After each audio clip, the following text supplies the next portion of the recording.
Hello my dear students, मैं हूं मीनू श्रीवास्तव और आज हम डिस्कस करेंगे ऑर्गेनाइजेशन ऑफ मैमेलियन जीनोम। देखिए, ऑर्गेनाइजेशन ऑफ मैमेलियन जीनोम क्या है?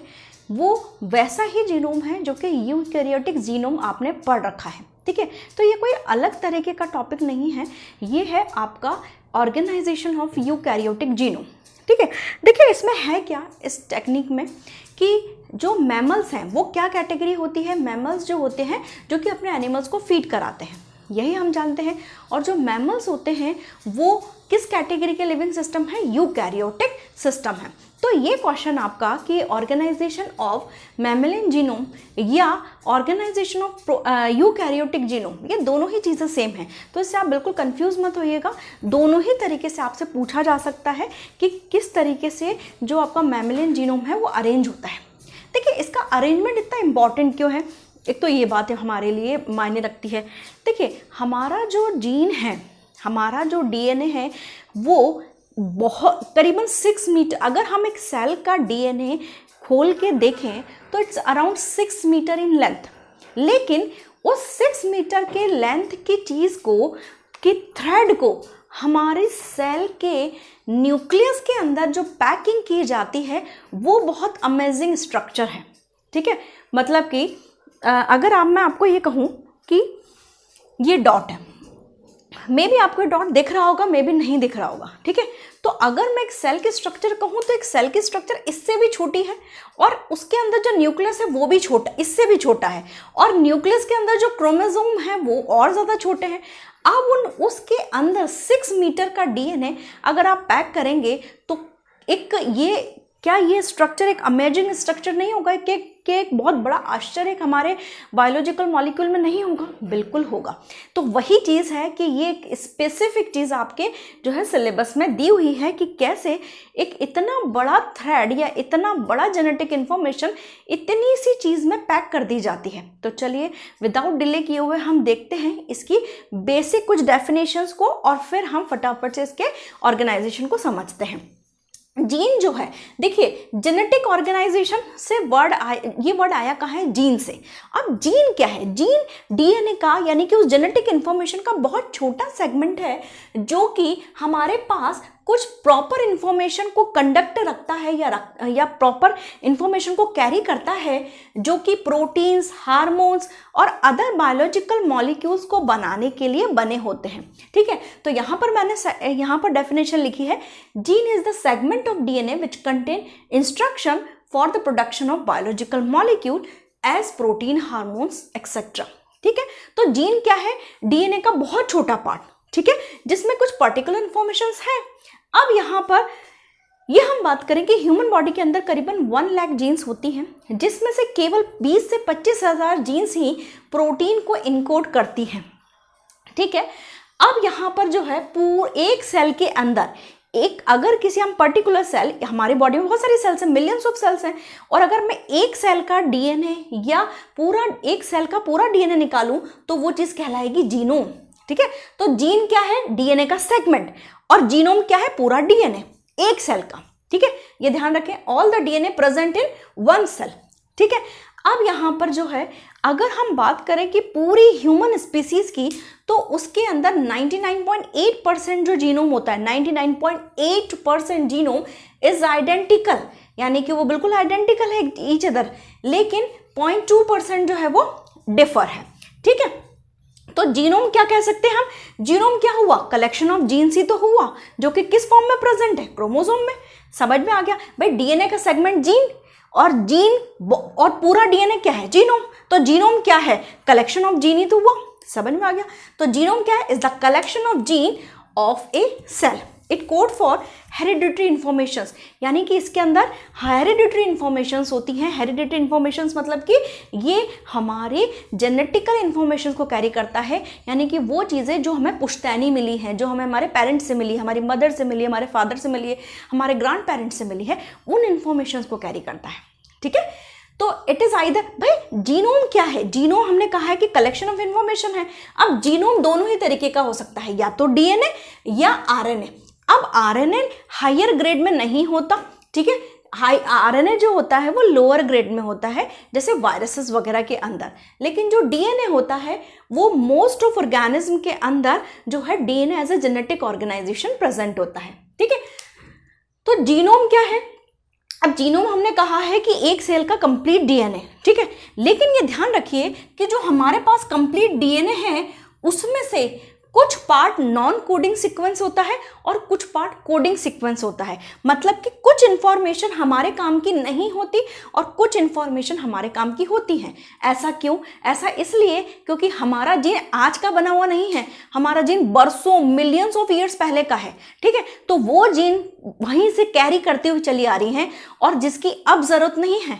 ठीक है, for example presence of appendix. अब अपेंडिक्स जो जीन है वो हमारी बॉडी में है, लेकिन वो नॉन फंक्शनल मोड पे रहती है। क्यों? क्योंकि हमारी बॉडी में अपेंडिक्स काम ही नहीं करता, हम सेलुलोज इनटेक ही नहीं करते, हम सेलुलोज को एसेज हम ग्रास वगैरह खाते ही नहीं है, तो अपेंडिक्स का काम ही नहीं है। ठीक है, तो कुछ पार्ट नॉन कोडिंग सीक्वेंस में रह गया है और कुछ पार्ट कोडिंग सीक्वेंस में हो गया है। ये नॉन कोडिंग और ये कोडिंग सीक्वेंस, यानी कि जीनोम के अंदर आप दोनों ही चीजें इंक्लूड करेंगे, coding plus non coding sequence. Non coding sequence समझ में आ गया, वो जीन जो हमारे काम की नहीं है। ठीक है, जीनोम प्रेजेंट इन कॉम्पैक्ट में। अब ये जो जीनोम होता है एक डीएनए के अंदर, एक सेल के अंदर, ये बहुत कॉम्पैक्ट फॉर्म में प्रेजेंट होता है और ये कॉम्पैक्ट फॉर्म आपका कहलाता है क्रोमोसोम। ठीक है, तो यहां पर मैंने लिख दिया है क्रोमोसोम। ठीक है, और ये कैसा होता है? लीनियर शेप में होता है। अब इस लीनियर शेप को भी किस तरीके से अरेंजमेंट होता है? ये डबल हेलिक्स फॉर्म में प्रेजेंट होता है और इस डबल हेलिक्स मॉडल को दिया गया था वॉटसन और क्रिक में। क्रिक ने इसको दिया था। ये जो डबल हेलिक्स मॉडल है ये हम डीएनए के स्ट्रक्चर में बहुत अच्छे से समझेंगे, सो यू डोंट वरी कि मैडम ने ये पार्ट स्किप कर दिया। ये पार्ट यहाँ है भी नहीं, आपके डीएनए के स्ट्रक्चर में ये पार्ट आएगा। ठीक है, अब यहाँ पर जो डीएनए है, packed form of DNA present in as a nucleosome in chromosome, यानी कि जो क्रोमोसोम होता है, ये जो क्रोमोसोम है इसके अंदर जो डीएनए है, इसको मैं दूसरे कलर से बनाऊं, ये जो क्रोमोसोम होता है इसके अंदर जो डीएनए है, ये डीएनए बहुत अलग तरीके के पैटर्न में प्रेजेंट होता है और उस अलग तरीके के पैटर्न को हम बोलते हैं न्यूक्लियोसोम। क्या बोलते हैं? न्यूक्लियोसोम। समझ में आ गया? अब यहाँ पे सबसे पहले एक बात कहना चाहूंगी, आप फटाफट से इसका स्क्रीनशॉट ले लो ताकि हम जो है आगे बढ़ सके।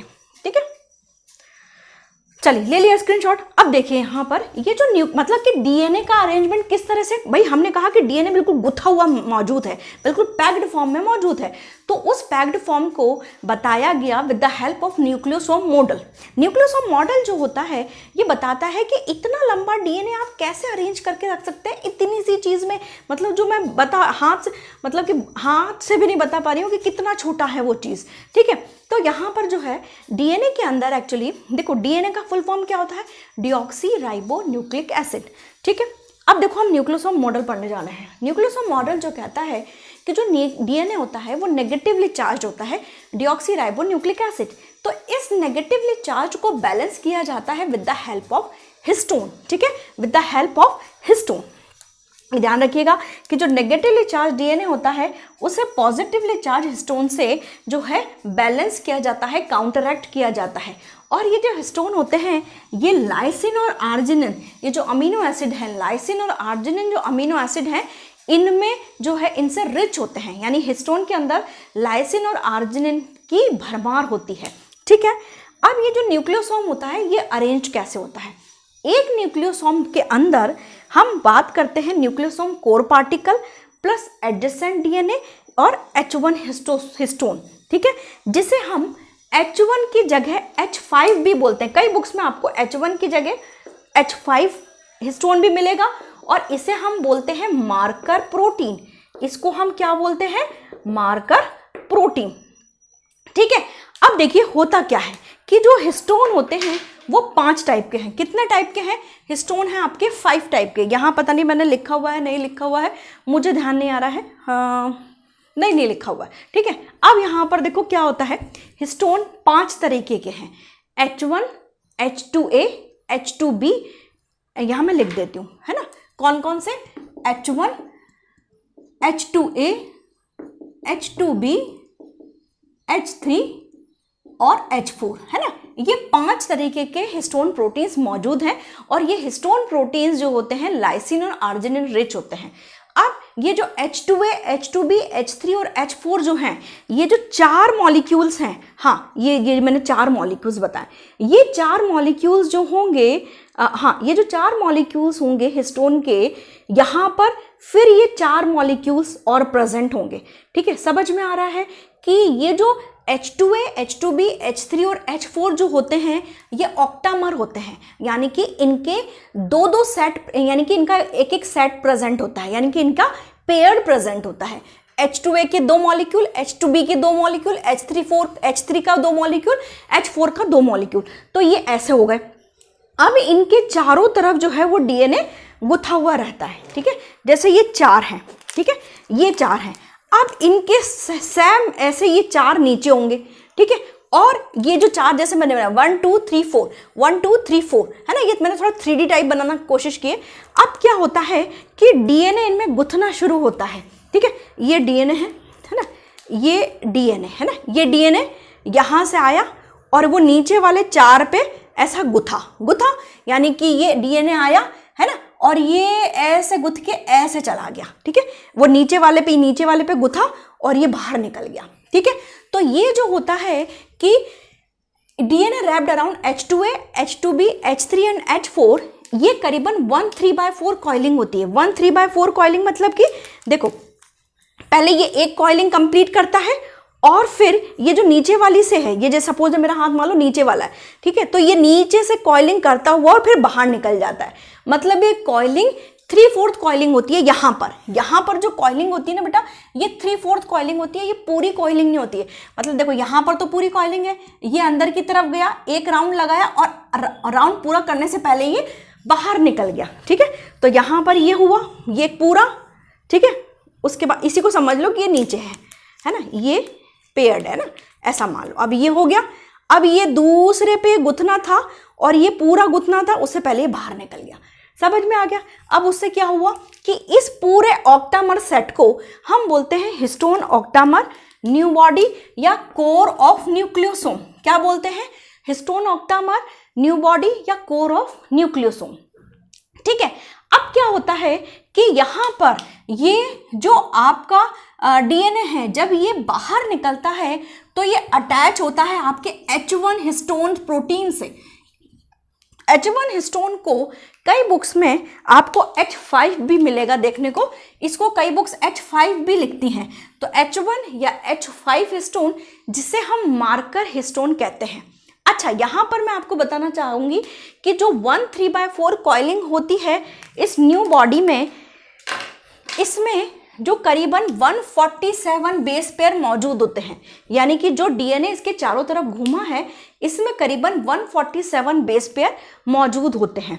ठीक है, अब 147 बेस पेयर जो होंगे वो मौजूद होंगे, लेकिन यहाँ पर जो H1 या H5 हिस्टोन यानी कि जो मार्कर प्रोटीन है, उस पर जो DNA लगता है उसमें करीबन आपके 70 बेस पेयर्स प्रेजेंट होते हैं। ठीक है, यहाँ पर नहीं लिखा है, ये मैं आपको यहाँ पर लिख देती हूँ कि जो H1 है आपका, जो H1 है इस पर करीबन आपके 70 से 80 होता है। एक्चुअली कई बुक्स आपको 70 लिखेंगी, कई बुक्स आपको 80 लिखेंगी।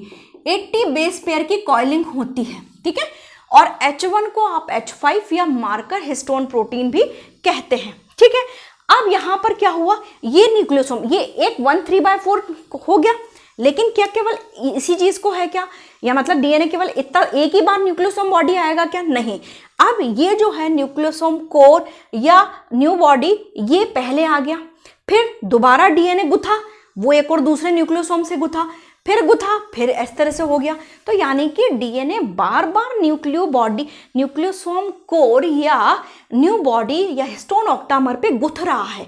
ठीक है, उससे फायदा क्या हो जाता है कि वो ऐसे पैक्ड फॉर्म में गुथ जाता है। मतलब कि ये मान लो कि ये स्ट्रिंग, ये ऑक्टामर, ये और पैक हो गए, फिर ये ऑक्टामर और पैक हो गए, तो पैकिंग बहुत सॉलिड हो जाती है। और इन दोनों ऑक्टामर के बीच में हमारा क्या फंसा हुआ है? H1 या हिस्टोन प्रोटीन फंसा हुआ है, H1 या H5 या मार्कर प्रोटीन फंसा हुआ है, तो और कॉम्पैक्ट गुथना या और कॉम्पैक्ट पैकिंग हो जाती है। ठीक है, तो DNA क्या हुआ, डीएनए का डायमीटर, ये है डायमीटर, ये ध्यान रखिएगा, इस वक्त मैंने डायमीटर लिखा है। अब डीएनए जिसका डायमीटर, जो डबल हेलिक्स वाला डायमीटर है, वो है करीबन आपका 2 नैनोमीटर। ये जो डीएनए है आपका, इसका डायमीटर जाता है आपका 2 नैनोमीटर। अब ये डीएनए गुथा है ना, जैसे पहले ये ऐसा था, ये मान लो ये 2 नैनोमीटर, अब ये डीएनए और गुथा, अब इसका डायमीटर हो गया 10 नैनोमीटर और ये न्यूक्लियोसोम, पहला न्यूक्लियोसोम बना। अब जब बहुत सारे न्यूक्लियोसोम आपस में गुथ गए, ये बन गया सोलेनॉइड, ये कहलाता है आपका 30 नैनोमीटर। और जब बहुत सारे सोलेनॉइड्स इकट्ठे हो गए तो बन गया आपका क्रोमेटिन फाइबर, जो कि आपका 300 नैनोमीटर होता है। और जब बहुत सारा क्रोमेटिन फाइबर आपस में गुथ गया तो वो कहलाता है आपका क्रोमेटिड। और यहाँ पर जो क्रोमेटिड है, उसके बाद जो क्रोमेटिड है वो पूरा गुथ के फाइनली बन जाएगा आपका क्रोमोसोम, जो कि 400 नैनोमीटर होता है। एक और चीज़ यहाँ बताने के लिए है कि ये जो मैंने लिखा है डायमीटर लिखा है, ये मैंने क्रोमोसोम का एक डायग्राम बनाया है। क्रोमोसोम जो बीच में अटैच होते हैं वो अटैच होते हैं with the help of centromere. Chromosome attach किस में होते हैं? सेंट्रोमियर से अटैच्ड होते हैं, ठीक है। अब यहाँ पर क्या हो जाता है कि यहाँ पर एक चीज़ और बताने के, ये क्या होता है, कंडेंस्ड हो रहे हैं, ये ध्यान रखिएगा, ये कंडेंसेशन हो रहा है न्यूक्लियोसोम में, फिर कंडेंसेशन हुआ, कॉम्पैक्टेशन हुआ, तो सोलेनॉइड, सोलेनॉइड से क्रोमेटिड फाइबर, क्रोमेटिड फाइबर से क्रोमेटिड, क्रोमेटिड से क्रोमोसोम, ऐसा ध्यान रखिएगा। अगर नहीं याद हो रहा है तो डीएनएस, क्रोमेटिन फाइबर को मैंने एफसीसी ऐसा ध्यान रखना, DNS FCC, DNA nucleosome, chromatin, DNA nucleosome, solenoid, chromatin fibre, chromatid और क्रोमोसोम, ऐसा ध्यान रखिएगा, डीएनए डीएनएस एफसीसी, ठीक है। अब यहाँ पर जो आपका डीएनए होता है वो किस तरीके से, एक ये हेट्रोक्रोमेटिन और यूक्रोमेटिन वाला मैं पार्ट और बता देती हूँ। एक्चुअली जब आप क्रोमोसोम को स्टेन करते हैं तो ये जो पूरा का पूरा ये जो न्यूक्लियोसोम बॉडी है, ये बीडेड आपको स्ट्रक्चर में दिखाई देता है। किस स्ट्रक्चर में दिखाई देता है? बीडेड स्ट्रक्चर में। ऐसा क्यों?